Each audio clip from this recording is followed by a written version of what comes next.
Hello and welcome to this Battlefield Explorer video. We are back at the Overloon War Museum. It's been a while, it's been 4 years almost to the day that we last visited this museum. Lots of things have changed, so let's go and explore and see what is new.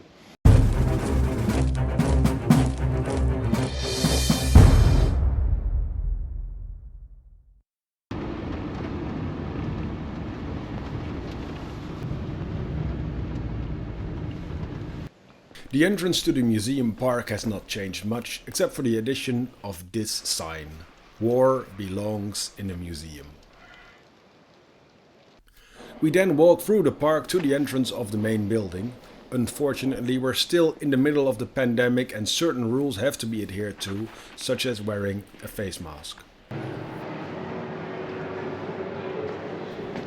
After you enter the building, the first area you visit tells a story about World War II, but I've skipped that and went straight down the stairs into this new basement. Here you can see a collection of uniforms and equipment that starts with the Dutch army in 1940 and then progresses through the war to 1945.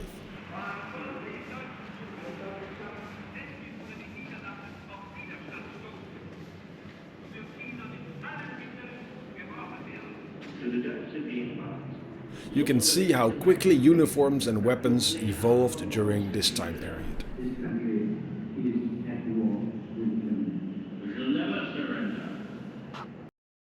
We then enter the main vehicle hall, and here you can immediately sense that they've done more than just move the vehicles around.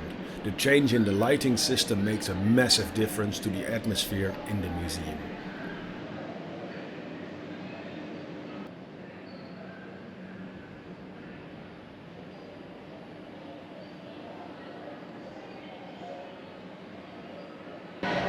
So one of the totally new things in the museum, you can see behind me, it is a bicycle path that runs through the museum, so people can bike through the museum on a raised platform and see some of the exhibitions. Of course, it's only open when the museum is open, but still, it's a great addition. During my previous visit, the Dakota had only just arrived at the museum. Let's look back at some footage from 2017. This C-47 arrived at the museum a couple of days ago and it's going to be fully restored. It needs some work. And some work it has received. The museum has done a wonderful job and now it looks absolutely stunning.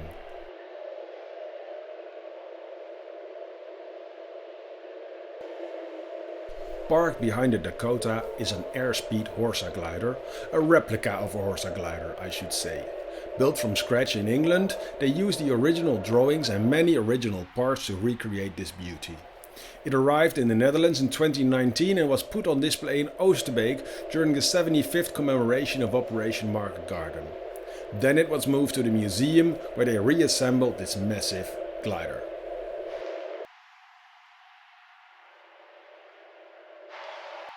Also new in the museum are the remains of Lancaster NN775. It took off on the 5th of March 1945 from England to attack the Benzel plant at Gelsenkirchen in Germany.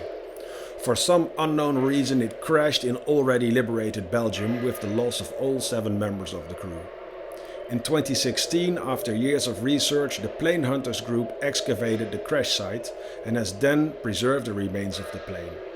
In 2021 it was added to the museum collection. Using an app and VR technology, you can see the Lancaster hovering over its remains, allowing you to put the wreckage in front of you into perspective. Well done.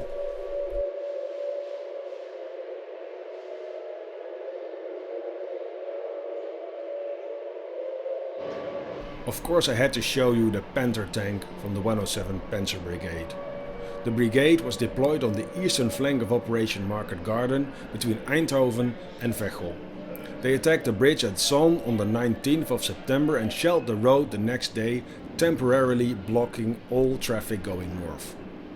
On the 22nd of September they attacked and blocked the corridor at Veghel.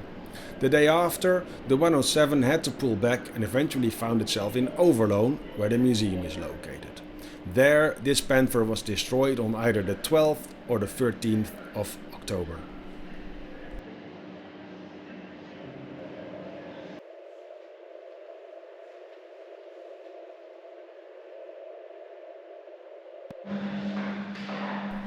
The last bit of the museum that I want to show you is the temporary exhibition about Jeeps.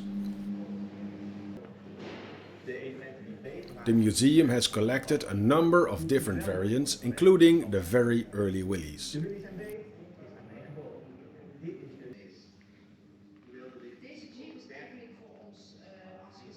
It also has a very rare 3/4 ton MT tug, which, according to Wikipedia, shared 65% of the parts with the standard Jeep and would have offered the same functionality as the 3/4 ton Dodge WC series, but using 900 kg less steel and saving 40% of the fuel.